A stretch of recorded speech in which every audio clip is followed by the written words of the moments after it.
جن سے اللہ رب العالمین نے پاکستان بنانے کا کام لینا تھا، اللہ پاک نے انہیں بصارت بھی دی، بصیرت بھی دی۔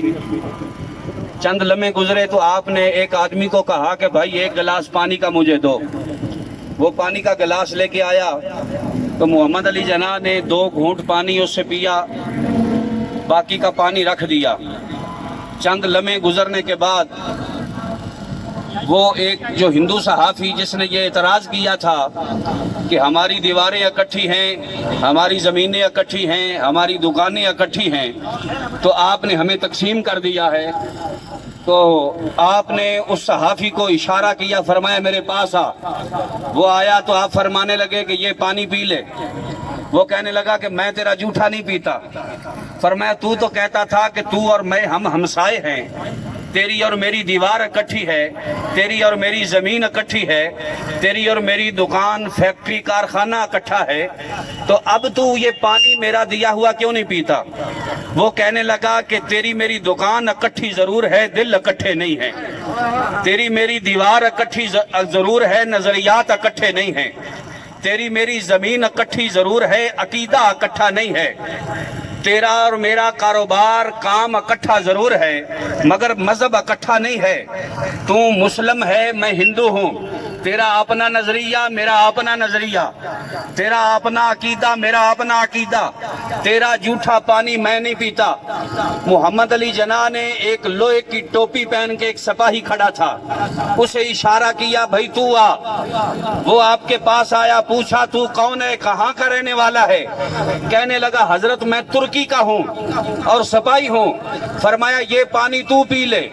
اس نے بسم اللہ شریف پڑھی اور پانی کا سارا گلاس پی گیا۔ آپ نے اس کا ہاتھ فضا میں بلند کیا اور فرمایا لوگوں دیکھو، لاکھوں کے بھرے مجمع میں محمد علی جناح نے بتایا کہ ہندو نظریہ اور ہے، مسلم نظریہ اور ہے، ملک پاکستان 2 قومی نظریے کی بنیاد پہ مرز وجود میں آیا۔ قائد اعظم محمد علی جناح نے کہا کہ یہ جو ابھی بک بک کر رہا تھا کہ تیری میری زمین اکٹھی، تیری میری دکان اکٹھی، تیرا میرا کارخانہ اکٹھا، تیرا میرا کاروبار اکٹھا، تیری میری دیوار اکٹھی، یہ کہتا ہے کہ تیرا اپنا نظریہ ہے، میرا اپنا نظریہ ہے۔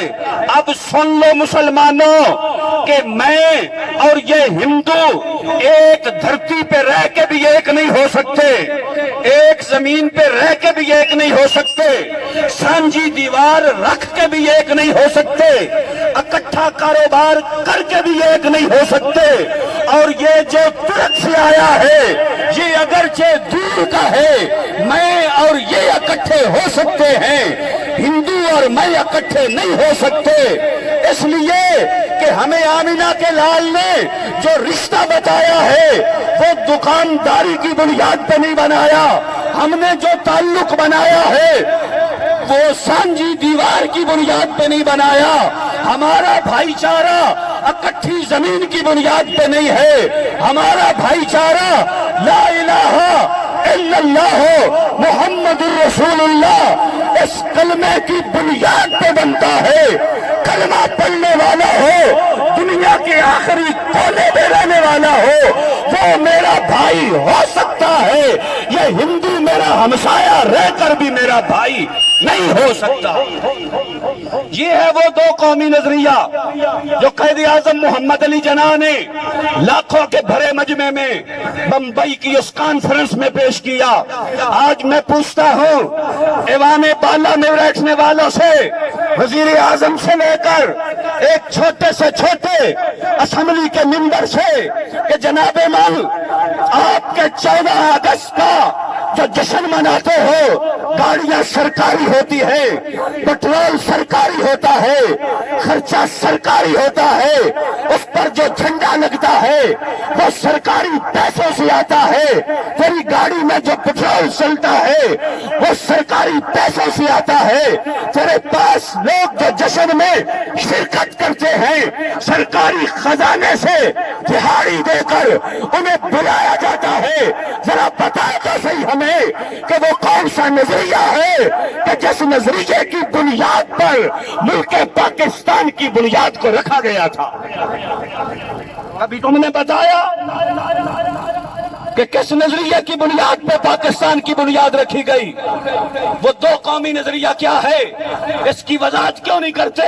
14 اگست کے دن صرف 2-4 ترانے چلا دینے سے کیا آزادی کا جشن منایا جاتا ہے؟ یا موٹر سائیکلوں کی بیشریاں سلنسروں سے نکال کر کیا اس کا نام آزادی کا جشن ہے؟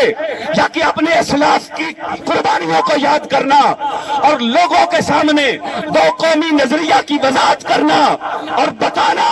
کہ اس پاکستان کو بنانے کے لیے صرف پنجاب سے 6 لاکھ مسلمانوں کو شہید کیا گیا، 70,000 مسلمانوں کی بچیاں جنہوں ہندو اور سکھ اٹھا کے لے گئے، ہزاروں کی تعداد میں ہماری بچیاں جنہوں نے اپنی عزتوں کو بچانے کے لیے کنویں میں چھلانگیں لگائیں، کئی نے اپنی عزتوں کو بچانے کے لیے دریاؤں میں چھلانگیں لگائیں، بلکہ ان میں ایسی بھی تھی، ایک رسالہ ہوتا تھا میری کہانی میری زبانی، اس میں ایک فوجی اپنی داستان بیان کرتا ہے، وہ کہتا ہے کہ میں ابھی چونکہ بارڈر پہ بار جب نہ لگی تھی تو میں بارڈر کے ساتھ ساتھ جا رہا تھا، تو کچھ سکھ لوگ آئے، انہوں نے مجھے جاسوس سمجھ کے پکڑ لیا اور قریب ان کی بستی تھی، وہ مجھے اپنی بستی میں لے گئے، رات کا وقت تھا، اپنے گھر میں لے گئے، ایک چھوٹی سی کوٹھڑی تھی، رات کے وقت انہوں نے مجھے کوٹھڑی میں بند کر دیا اور باہر سے تالا لگا دیا، چھوٹی سی کھڑکی روشن دان تھا اس کوٹھڑی کا، میں نے اس کو کھولا تاکہ تھوڑی چاندنی یا تازہ ہوا جو ہے وہ میرے کمرے میں آئے اور میری طبیعت کو تھوڑی تسکین ہو جائے۔ میں نے جب اس کھڑکی کو کھولا، رات نیند مجھے کہاں آنی تھی، رات 2 بجے کا وقت تھا، ایک بوڑھی مائی اس کے ہاتھ میں لاٹھی تھی، ایک ہاتھ سے اینک کو سیدھی کرتی ہوئی کبھی دیوار کے ٹیک سے لگ چلتی، کبھی اس لاٹھی کی ٹیک سے چلتی، وہ لاٹھی ٹیکتی ہوئی ایک دم اس کے بدن میں توانائی آئی، میری کھڑکی کے پاس آ کے مجھے کہنے لگی، اور بچیا ہم نے تمہیں پاکستان اس لیے تو نہیں بنا کے دیا تھا کہ تم ایسے کام کرو۔ میں نے اس بڑھیا کی بات کو سنا تو میں چونک کے رہ گیا، میں نے کہا اوے اماں تیرا اور پاکستان کا تعلق کیا ہے؟ تو ان سکھوں کی ماں ہے، تو ان سکھوں کی بیوی ہے، تو ان سکھوں کی دادی ہے، اور تو کہتی ہے کہ ہم نے پاکستان تمہیں بنا کے دیا، تجھے پتہ نہیں ہے کہ ہماری ماں نے کتنی قربانیاں دی تھی؟ میں تجھے داستان سناتا ہوں کہ پاکستان ہماری ماں نے کس طرح ہمیں بنا کے دیا۔ جب ہندوستان سے ہجرت کی مسلمانوں نے پاکستان کی طرف، تو ہندو اور سکھ جو تھے وہ ان پر حملے کرتے، ان کی بچیوں کو اٹھا کے لے جاتے، ان کی آنکھوں کے سامنے ماؤں سے گودوں سے بچے چھین کے انہیں ذبح کر دیتے، ان کے جوانوں کو شہید کر دیتے، ان کے بوڑھوں کو ذبح کر دیتے، اتنے ظلم و ستم انہوں نے کیے۔ جب ایک قافلہ نکلا وہاں سے تو پیچھے ہندو اور سکھ جو تھے وہ بھی نکل آئے دھاڑے مارتے ہوئے۔ جب وہ پیچھے آئے تو اب ان لوگوں نے سوچا کہ ہم تعداد میں تھوڑے ہیں، یہ بدماش زیادہ ہیں، آلات حرب و ضرب ہمارے پاس کوئی نہیں، ان بدماشوں کے پاس ہیں۔ انہوں نے پناہ لینے کے لیے سامنے ایک گنے کی فصل تھی، کماد کی فصل تھی، اس میں وہ چھپ گئے۔ جب اس میں چھپ کے بیٹھ گئے، ایک لڑکی نوجوان اس کی گود میں اس کا دودھ پیتا بچہ تھا۔ جب اس معصوم بچے نے رات کا اندھیرا، رات کی وحشت اور گھبراہٹ اور گنے کی فصل، یہ ماحول زندگی میں پہلے دیکھا نہ تھا، جب بچہ گھبرایا تو وہ چیخے مار مار کے رونے لگا۔ باقی ساتھی کہنے لگے کہ آئے بیٹی تیرے اس بچے کی وجہ سے ہم سارے پکڑے جائیں گے، تیرے اس بیٹے کی وجہ سے ہم سب کی جانوں کو خطرہ ہے، یا تو اپنے بچے کو لے کے نکل جائے یہاں سے یا پھر ہم سب کو مروا دے گی۔ اب ماں کی ممتا کا حوصلہ دیکھو، اس وطن عزیز کو حاصل کرنے کے لیے کتنی ماں نے اپنے لخت جگروں کی قربانیاں دی، کتنی ماں نے اپنے بیٹوں کی قربانیاں دی۔ اور دل پہ ہاتھ رکھ کے سوچ تو صحیح ذرا، ماں کی گود ہو اور رات کی وحشت اور تنہائی کا عالم ہو اور پرسان حال بھی کوئی نہ ہو، جس کے باپ کو بھی شہید کر دیا، جس کے بھائی کو بھی شہید کر دیا، جس کی بہنوں کو بھی شہید کر دیا، جس کی ماں کو بھی شہید کر دیا، جس کے سارے عزیز و اقارب کو شہید کر دیا گیا، جو ایک قافلے سے ملی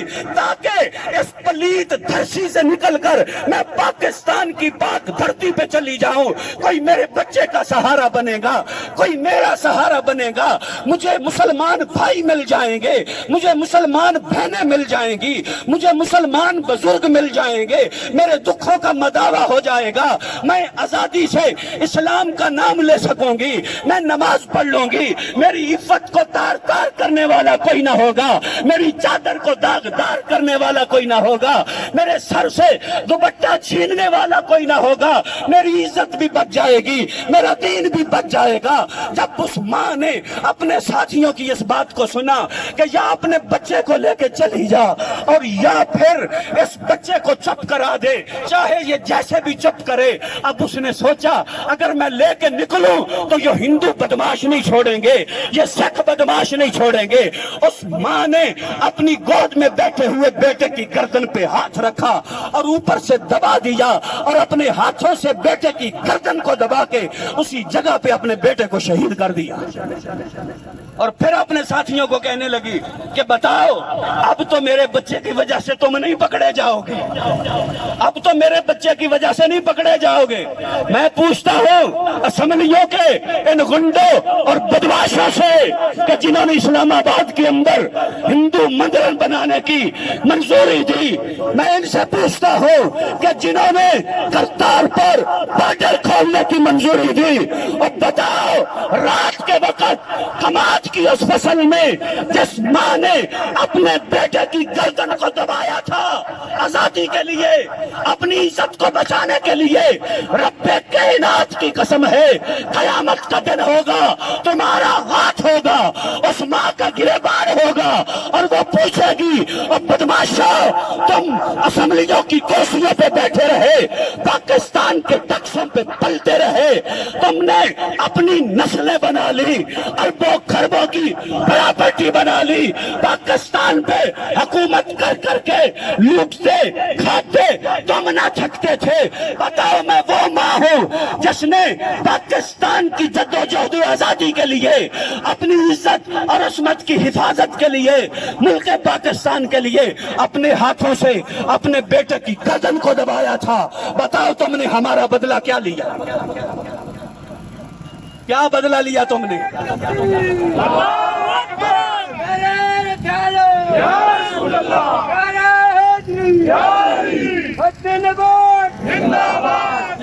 کیا تم نے یہی بدلہ لیا کہ 14 اگست کو موٹر سائیکلوں کی بیسریاں نکال کر سڑکوں پہ بھاں بھاں کرتے رہے اور کہتے تھے ہم نے جشن آزادی منا لیا؟ یا تم نے یہ بدلہ لیا کہ تم نے اسلام آباد کے اندر سرکاری پیسے پہ مندر کی تعمیر کی اجازت دے دی؟ یا تم نے یہ بدلہ لیا کہ تم نے کرتارپور بارڈر کھولا اور مسلمانوں کے خون پسینے کی کمائی وہاں لگا دی؟ بتاؤ تم نے کیا بدلہ لیا؟ اب ایسے نہیں چلے گا، ہم نے کہہ دیا ہے جاگ اٹھے ہے اہل سنت، گونج اٹھا یہ نعرہ ہے دور ہٹو اے دشمن ملت، پاکستان ہمارا ہے، کان کھول کے سن لو، ذمہ دار ادارے جو ہیں وہ بھی میری اس بات کو نوٹ کریں، میں پوری ذمہ داری سے ڈنکے کی چوٹ پہ کہتا ہوں، نظریہ پاکستان کی تاریخ اٹھا کے دیکھ لو، علماء کی اس میں جو قربانیاں ہیں وہ اٹھا کے دیکھ لو، 1856 سے لے کر 1947 تک کتنے علماء تھے جنہوں نے انگریز کے خلاف جہاد کا فتویٰ دیا، انہیں توپوں کے منہوں کے سامنے باندھ کر پیچھے سے گولے چھوڑے گئے۔ ہم ان کی اولاد ہیں فضلیہ خیر آبادی کی جنہیں کالے پانیوں کی سزائیں دی گئی، ہم کفایت اللہ کافی کی اولاد ہے کہ جن کو منج کے لباس پہنائے گئے، ان کے سروں پہ مٹی کے ٹوکرے رکھے گئے، ہم ان کی اولاد ہیں روحانی کہ جنہیں برف کے بلاپوں پہ لٹا کر پھر اوپر ان کے تشدد کیا گیا، ہم ان کی روحانی اولاد ہیں کہ رات کے وقت انگریز بدماش جنہیں زمین پر لٹا کر بدن پہ گرم استریاں لگاتے اور پھر چھرے لے کر ان کے گوشت کو چیرتے اور پھر اس میں نمک اور مرچیں بھرتے، پھر اوپر ٹانکے اور توپے لگاتے اور پھر کہتے کہ اب بتا کیا اب بھی تو کہے گا کہ انگریز کے خلاف جہاد فرض ہے تو پھر بھی میرے فضل خیر آبادی اپنے بدن پر گرم استری لگوا کر اپنے گوشت کو چروا کر اندر نمک اور مرچیں بھروا کر پھر بھی کہتے ہیں کہ لطف سجن دم بدم کارے سجن گاہ گا انجوی سجن واہ واہ تے انجوی سجن واہ واہ۔ اب تم بھی سمجھو پاکستان کن کے آباء و اجداد نے بنایا تھا؟ پاکستان بناتے ہوئے کون لوگ تھے جنہوں نے قربانیاں دی؟ جنہوں نے پاکستان بنایا تھا آج ان کی روحانی اولاد پاکستان بچانے کے لیے میدان عمل میں آ چکی ہے۔ اور یہ بھی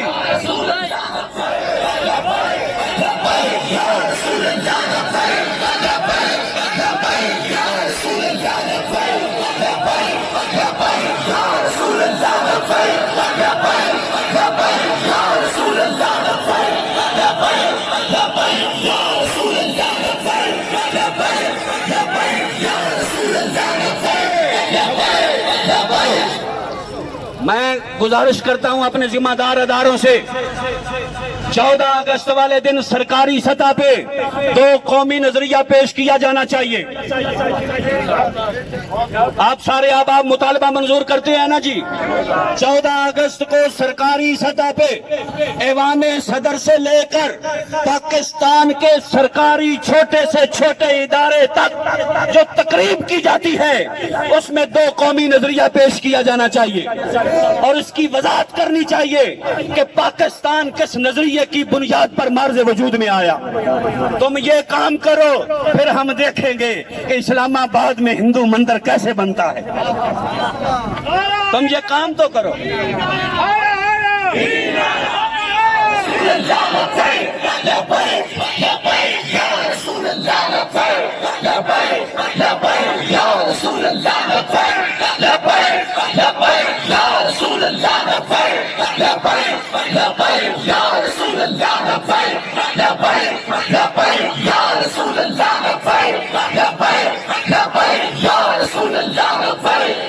توجہ۔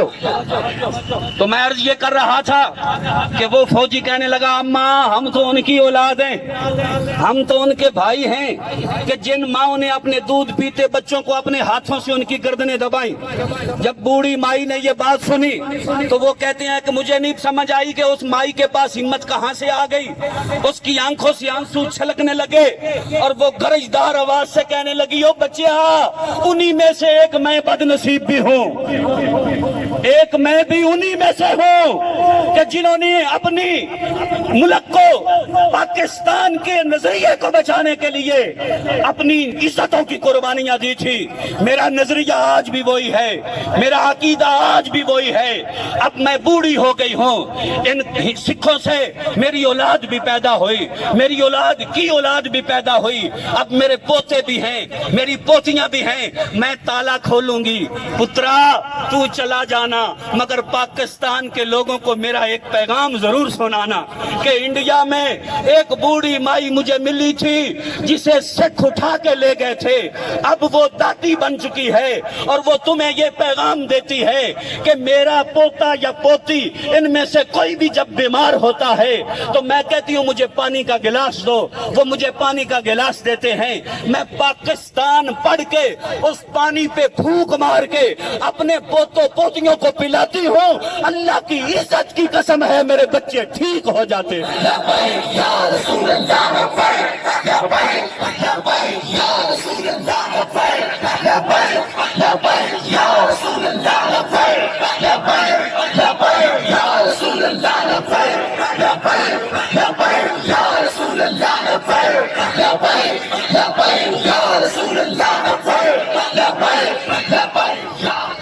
میری ملت کے جوانوں مجھے بتاؤ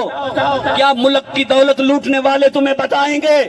کہ پاکستان کیا شے ہے؟ کیا ٹیکس چوری کرنے والے تمہیں عیاش بدماش بتائیں گے کہ پاکستان کیا ہے؟ کیا جن کی راتیں نائٹ کلبوں میں گزرتی ہیں کیا وہ تمہیں بتائیں گے کہ پاکستان کس نظریے کی بنیاد پہ بنا؟ یا جو جلسوں میں مسلمانوں کی بچیوں کو لا کر نچاتے ہیں وہ تمہیں بتائیں گے کہ پاکستان کس نظریے کی بنیاد پہ بنا؟ یا جو مورتیوں پہ دودھ چڑھاتے ہیں وہ تمہیں بتائیں گے کہ پاکستان کس نظریے کی بنیاد پہ بنا، یا جنہیں خاتم النبیین کا لفظ پڑھنا بھی نہ آئے وہ تمہیں بتائیں گے کہ پاکستان کس نظریے کی بنیاد پہ بنا۔ کیا وہ تمہیں بتائیں گے جنہوں نے مساجد سے لاؤڈ سپیکر اتارے اور کہتے ہیں اذان بھی ایک سپیکر میں دو؟ کیا وہ تمہیں بتائیں گے کہ پاکستان کس نظریے کی بنیاد پہ بنا؟ جب وہ تمہیں بتائیں گے کہ جنہوں نے میرے نبی کی ختم نبوت پہ ڈاکہ مارا؟ کیا وہ تمہیں بتائیں گے کہ پاکستان کس نظریے کی بنیاد پہ بنا؟ جب وہ تمہیں بتائیں گے کہ جو اسلام آباد کی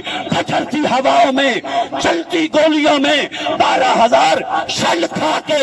8 لاشیں اٹھا کے ہر طرف گولیوں کے تھر تھرانے کی آواز سن کے، ہر طرف گولیوں کی تھر تھراہٹ سن کے، پھر بھی سینہ چوڑا کر کے ناچ کے کہتے رہے کہ تاجدار ختم نبوت یا رسول اللہ لبیک لبیک لبیک یا رسول اللہ لبیک لبیک لبیک یا رسول اللہ لبیک لبیک لبیک یا رسول اللہ لبیک لبیک لبیک یا رسول اللہ لبیک لبیک لبیک یا رسول اللہ لبیک لبیک لبیک یا رسول اللہ لبیک لبیک لبیک یا رسول اللہ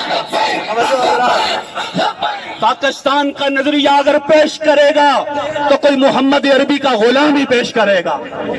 میں کہتا ہوں اٹک میں سرکاری سطح پہ تقریب کرو، ڈی سی ہاؤس میں کرو، ڈی پی او آفس میں کرو، ساری جماعتوں کو بلاؤ، 10 منٹ انہیں ٹائم دو، نظریہ پاکستان انہیں موضوع دو۔ اگر پاکستان کا نظریہ یہ ہماری طرح بیان کر دیں، رب کائنات کی قسم ہے ہماری زبانیں کاٹ دیں۔ انہیں پتہ ہی نہیں ہے کہ پاکستان کا نظریہ کیا ہے، دو قومی نظریہ کہتے کسے ہیں، یہ کیسے بات کریں گے؟ یہ جو خود ان کے ایجنٹ ہیں وہ کیسے ہندو کے خلاف بولے گا جو خود مندر بنانے میں شریک ہے؟ وہ کیسے بولے گا جو خود کرتارپور بارڈر کھولنے میں شریک ہے؟ وہ کیسے بولے گا جو اس ملونہ چوڑی کو پاکستان سے بھگانے میں شریک ہے؟ اب پاکستان کی عوام جاگ چکی ہے، دیکھ لو، اعتبار نہیں آتا تو غازی خالد کو۔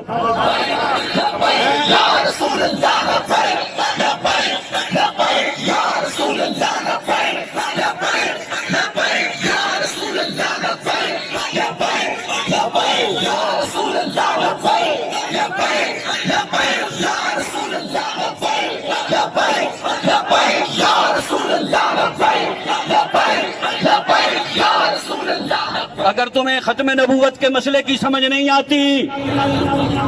تو پاکستان میں لاکھوں مائیں ہیں جنہوں نے غازی خالد جنے ہیں۔ اگر ناموس رسالت کے مسئلے کی سمجھ نہیں آتی تو پاکستان میں لاکھوں مائیں ہیں جنہوں نے غازی ممتاز جنے ہیں۔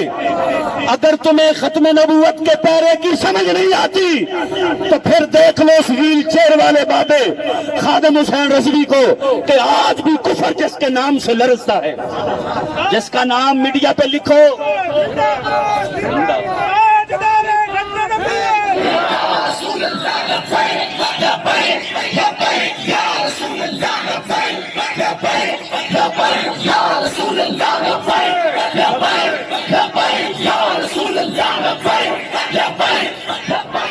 لہذا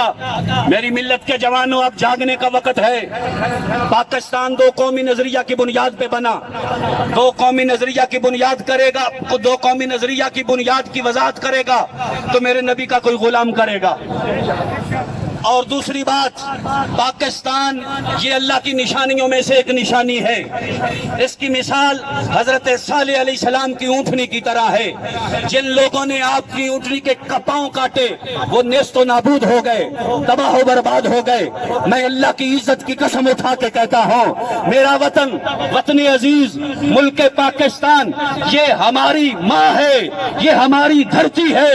اس پہ ہم نے جنم لیا ہے۔ یہ اللہ کی نشانی نشانیوں میں سے ایک نشانی ہے، اگر کوئی پاکستان کی طرف میلی آنکھ سے دیکھے گا تو اس کی آنکھ سلامت نہ رہے گی، اگر کوئی غلط ہاتھ اٹھائے گا اس کا ہاتھ سلامت نہ رہے گا،